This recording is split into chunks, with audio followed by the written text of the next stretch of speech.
খাওয়া যত সহজ, কাজ করা ততই কঠিন। যদি ফ্যাটটা না থাকতো না তাইলে মনে হয় বেশি ভালো হইতো, কাজ করাও লাগতো না। ফ্যাটটা দেওয়ার পরে এখন মনে করেন ৩ বেলা কাজ কইরেই খাওয়া দাওয়া করা লাগে, কাজ ছাড়া ভাত নাই। আসসালামু আলাইকুম সবাইকে, কি অবস্থা সবার, কেমন আছেন সবাই? আমি তাই এবার আম্মু আবারও নতুন একটা ব্লগ ভিডিও নিয়ে চলে আসলাম আপনাদের মাঝে। আশা করি সবাই আমার এই ব্লগ ভিডিওটা একটু কষ্ট কইরা ধৈর্য ধইরা দেখবেন। আজকে আমি নিয়ে আসলাম সাজনা। তো সাজনা কোনখান থেকে নিয়ে আসছি, ছেলেরা যখন স্কুলে দিয়ে আসতে গেছিলাম তখনই আসার পথে দেখলাম এক মামা সাজনা নিয়ে বসছে রাস্তার ধারে। তখন আমি মামারে জিজ্ঞেস করলাম যে কত কইরা, পরে বলতেছে যে এক মোটা নাকি 25 টাকা। 20 টাকা কইলাম কিন্তু দিল না, 25 টাকাই নিল। তারপর আমি আইনা এই যে মোটা খুললা গন্তাছি এখানে কয়টা, তারপর গন্যা দেখি কি এইখানে 8টা আছে, 8টার বেশি একটাও নাই। তারা গন্যা এখানে রাখছে, তো 8টার মধ্যে 7টাই ছিল মোটা মোটা আর একটাই ছিল চিকন। তো এদিক দিয়ে এবার বাসার পালা।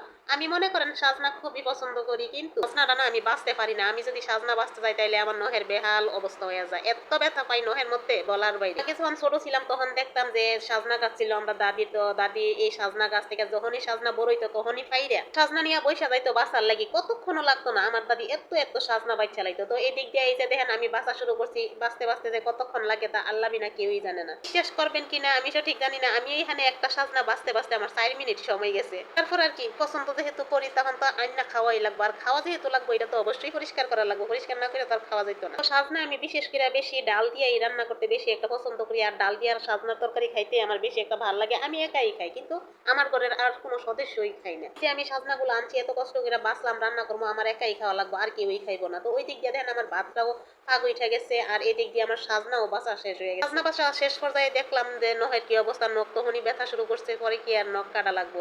এদিক দিয়ে আমি ডাল গুলারেও আইনা ভিজাই নিতেছি, এখানে ছেলেরে দিয়া ডাল আনাইছি। ডাল সবসময় করে থাকে কিন্তু এখন নাই। এই যে রমজান মাসে ডাল আনাইছি, ডাল শেষ হয়ে গেছে, অন্য বাকি ডাল রয়েছে কিন্তু মসুরের ডাল নাই। তো এদিক দিয়ে ডাল রান্না করবো, এর জন্য আলু ভর্তাও বানাই নিব। আমি ডাল আর আলু ভর্তা বা ডিম এই তিনটা খাবার বেশি পছন্দ করি। যারে কই বাঙালি মানুষ, আর কি বাঙালি মানুষ বলতেই তো এইগুলা। আলু কেটে নিতেছি, আলু ভর্তা বানাবো, আর ছেলের জন্য কালকে মাছের তরকারি আছে, ওই তরকারি গরম দিব, ডিম ভাজা করবো। তো এই দিক দিয়ে কিন্তু আমার এই আলু কাটাও শেষ পর্যায়ে শেষ হয়ে গেছে। এবার ধোয়া দাওয়ার ফালা আর রান্না বসানোর ফালা। তো এদিক দিয়ে আমি ধুইতে নিয়ে গেলাম।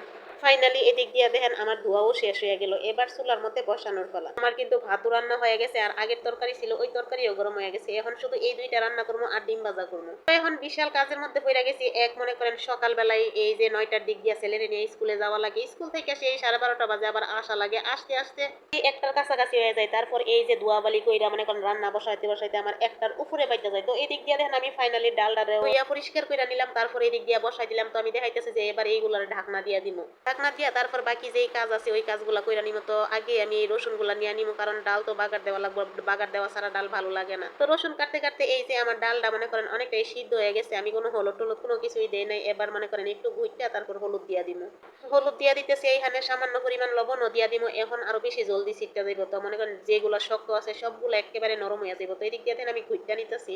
আমি এই দিক দিয়ে এই কিছুক্ষণ পর পরে এই যে ডালটারে না ভালো কইরা ঘুইটা নিতেছি। ঘুইটা নিলে কি হইব কি জানেন, এই যে একেবারে ঘন হয়ে যাইব, এটার মধ্যে আর কোনো দানা দানা কোনো কিছুই থাকবো না। অনেকক্ষণ গুড়াগাটির পরে এই যে দেখেন এদিক দিয়া ঘন হয়ে গেছে, একেবারে পানি শুকাই গেছিল, এর জন্য আমি পানিটাও দিয়া দিলাম। আর অফ ক্যামেরার মধ্যে এই যে রসুন কষি, কাঁচামরিচ, ধনিয়ার পাতা সবকিছু আমি কাইটটা একেবারে রেডি কইরা নিছি। আর সাজনা গুলারেও আমি ধুইয়া একেবারে পরিষ্কার কইরা নিছি। এবার দিয়া দিমু, দেয়া দিলে তারপর হইব কি জানেন, এইটা মনে করেন ব্লক উঠবো, অনেকক্ষণই তো থাকবো, থাকার পরে এটা একেবারে সিদ্ধ হয়ে যাবে। তো আমি এই দিক দিয়া ঢাইকা দিলাম, ঢাইকা দিলে জলদি জলদি সিদ্ধ হয়ে যাইব। তো আমার সজনে ডাঁটা ডিনা অনেকটাই মনে করেন সিদ্ধ হয়ে গেছে, এর জন্য আমি কাঁচামরিচটাও দিয়া দিলাম। তো আমি কোনো মরিচের ফাঁকি এখানে ব্যবহার করি নাই। ওই দিক দিয়া দেখতেছি যে আলুটি সিদ্ধ হয়েছে, সিদ্ধ হইলে আমি এই দিক দিয়া বাগারটাও দিয়া দিব। তো আলুগুলো আমার সিদ্ধ হয়ে গেছে, এবার কড়াইয়া বসাই দেওয়ার পালা। আমি কালো কুচকুচি একটা কড়াইয়া বসাই দিলাম, এবার রসুন কুচি গুলারেও দিয়া দিব। আজকে আমি কোনো পেঁয়াজ দিতাম না বাগারের মধ্যে, আজকে শুধু রসুন দিয়ে ডালটা বাগার দিব। আর এদিক দিয়ে আমি তো কিছু জিরাও মনে করেন রসুনটার মধ্যে দিয়ে দিতেছি, ভাজা হয়ে যাবো, তারপর একেবারে ডালের মধ্যে বাগার দিয়ে দিব। আমি কিন্তু কোনো মনে করেন জিরার ফাঁকি ব্যবহার করি নাই, জন্য আস্তে আস্তটা দিয়ে দিছি। আর আস্তে আস্তটা দিয়ে দিছি কারণ কি এইটা না উপরে দিলে অনেকটাই ভালো লাগে দেখতে। তো এই দিক দিয়ে আমি ধনিয়ার পাতা গুলারেও দিয়ে দিতেছি। আমার ডালটা অনেকটাই ঘন হয়ে গেছে, আর এইটা খাইতে যে এত একটা স্বাদ লাগে, আর সাজনার এত একটা গ্রান বাইরেতেছিল, সাজনার গ্রানটা যে আমার কাছে এত ভালো লাগে কি বলতাম আপনারা, একেবারে বলার বাইরে আর কি। তো এই দিক দিয়ে আমার রসুনটা ভাজা হয়ে গেছে, এবার বাগার দিয়া দেওয়ার পালা। আমি 1 চামচ ডাল নিলাম, দিয়া ওই দিক দিয়া ছাইড়া দিলাম, আর ছেদ ফিরে উঠছে সারার সাথে সাথেই। দেখেন ডালের কালারটা না অনেকটাই সুন্দর হয়েছে, আর অনেকটাই ঘন হয়ে গেছে। তো ঘরের মধ্যে টমেটো ছিল না, যদি টমেটো থাকতো তাহলে দিয়ে দিতাম, আরো বেশি ভালো হতো। তো ফাইনালি আমার ডাল রান্না শেষ। সবাই তো এরকম করে ডাল রান্না করে। তো আমার ভিডিওটা কিরকম লাগলো সবাই কমেন্ট করে একটু বলবেন, আর সবাই আমার পাশে থাকবেন আর একটু ভালোবাসা দিবেন। তো পরবর্তী ভিডিও দেখার অপেক্ষায় থাকবেন। আল্লাহ হাফেজ, ভালো